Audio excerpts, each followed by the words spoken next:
किसान मित्रों नमस्कार। नैनोटेक कंप्लीट एग्री नॉलेज में आपका हार्दिक स्वागत है। जैविक खेती की विस्तृत जानकारी के लिए मैंने जो वीडियो सीरीज चालू की थी उसका ये तीसरा वीडियो मैं डाल रहा हूँ 4.3। पिछले जो दो वीडियो थे 4.1 और 4.2, उस वीडियो में मैं आपको बताया था कि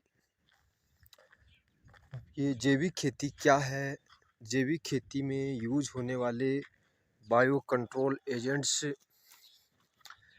क्या है, कितने प्रकार के होते हैं और इनका ज़मीन में क्या यूज है। यानी ये ज़मीन में जाकर के ऐसा क्या करते हैं जिससे फसल को सुरक्षा मिलती है और इससे ज़मीन की उत्पादन क्षमता बढ़ती है।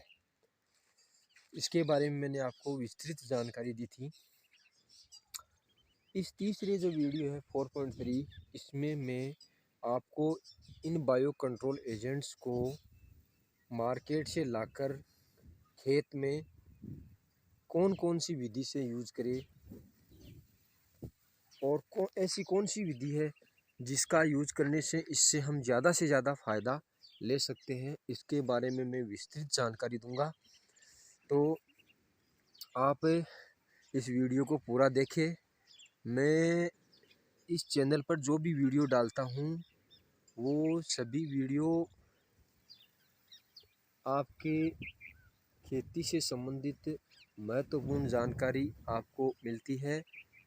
मैं कोई भी फेक, फालतू और बेकार की जानकारी आपको नहीं देता।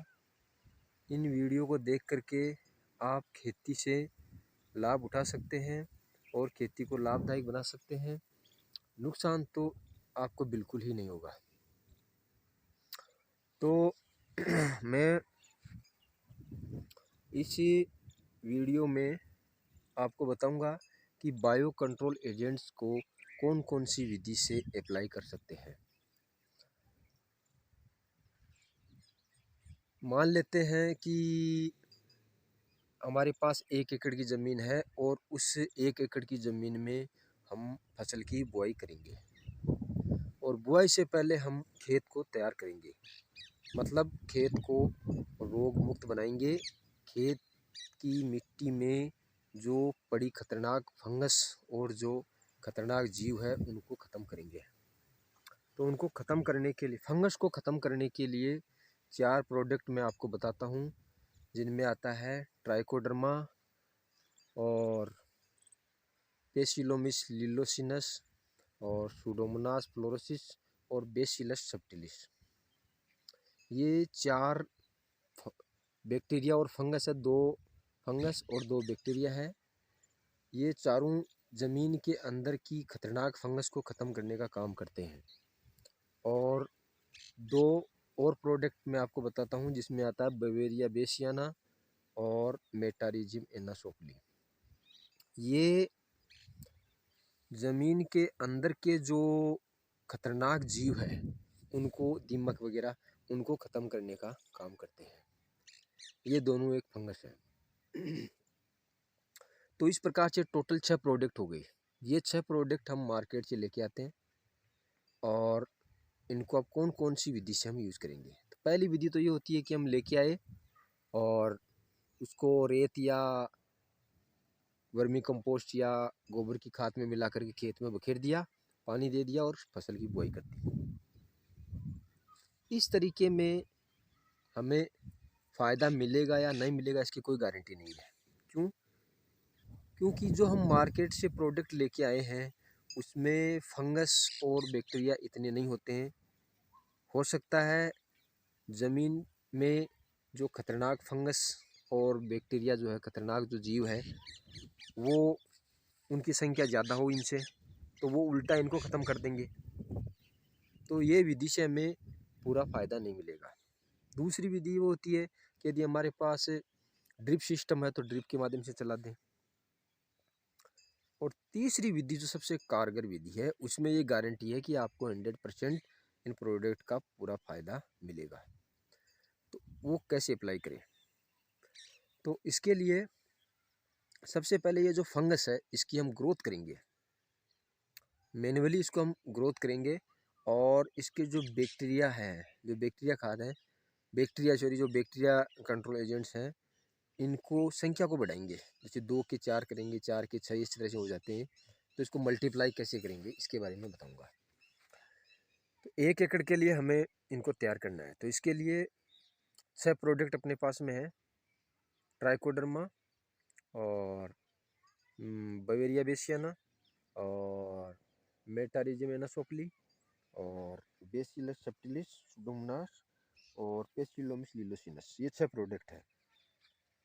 इन 6 प्रोडक्ट के लिए 25 किलो गोबर की सड़ी गली खाद जो एकदम भुरभुरी हो, और उस या फिर वर्मी कंपोस्ट की 25-25 किलो की 6 डेयरी बना लीजिए छायादार जगह पे जहाँ धूप नहीं हो, और उसमें इन 6 प्रोडक्ट को अलग अलग मिला दीजिए। मिला लेते हैं इनको, और मिलाने के बाद इसमें पानी डाल करके इसमें नमी बनाए। नमी भी इतनी ज़्यादा नहीं हो कि वो टपकने लग जाए। इसके बाद इसको ढक दें ताकि इस पर डायरेक्ट धूप नहीं गिरे। ढकने के लिए जूट की जो बोरी वगैरह होती है वो हो तो वो भी अच्छा है। उसके बाद में इसको 5, 10 या 15 दिन के लिए पड़ा रहने दें, क्योंकि इतना हम इसको टाइम देंगे तो ये क्या करेंगे, इस खाद में मिक्स होकर के इसमें अपना एनवायरनमेंट सेट करेंगे, और धीरे धीरे फंगस तो ग्रोथ करेगी और बैक्टीरिया है वो मल्टीप्लाई होंगे यानी बढ़ेंगे। मल्टीप्लाई होकर के 2 के 4, 4 के 6, 6 के 8 इस प्रकार से ये लाखों की संख्या में बढ़ जाएंगे।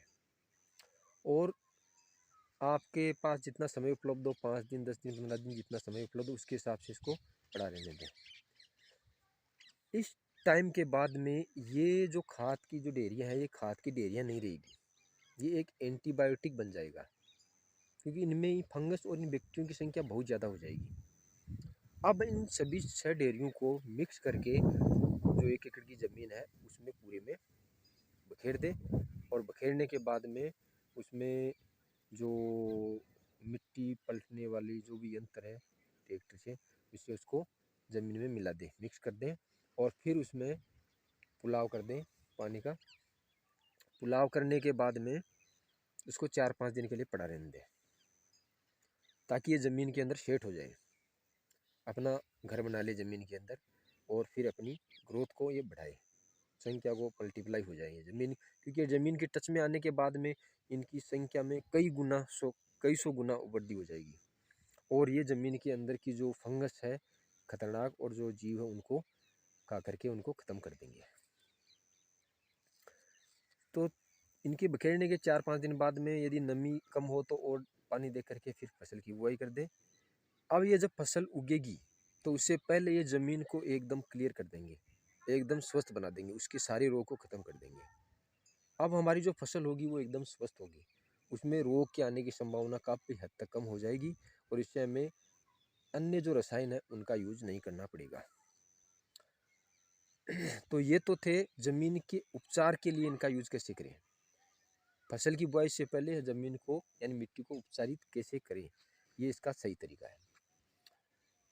अब फसल के ऊपर जो पत्तियों को खाने वाले और तने को खाने वाले जो कीट होते हैं उनको ख़त्म कैसे करें, तो उनको भी ख़त्म कर सकते हैं। उसके लिए जो मेटारिजिम एनासोप्ली और बवेरिया बेसियाना है, इन दोनों को मिक्स करके और स्प्रे करें। एक बार इसका स्प्रे करें और एक बार ये वर्टिसिलियम लक्कानी और जो बेसिलस थुरिनजिसिस है, इन दोनों को मिला करके इसका स्प्रे करें 10-15 दिन के अंतराल में। तो जो पत्तियों और तनों को खाने वाले जो कीट होते हैं वो भी सारे ख़त्म हो जाएंगे। तो ये थी बायो कंट्रोल एजेंट्स की किस तरह से यूज करें और इनका यूज करके ज़्यादा से ज़्यादा फ़ायदा कैसे लें, इसके बारे में पूरी जानकारी। अब अगली जो वीडियो होगी उसमें मैं आपको बताऊंगा कि ये जो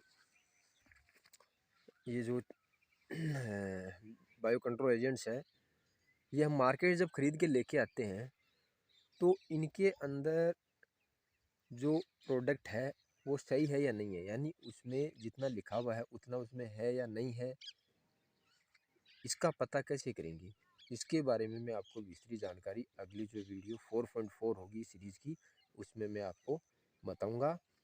यदि इस वीडियो में किसी भी तरह का कोई डाउट हो तो आप कमेंट करके मेरे को पूछ सकते हैं।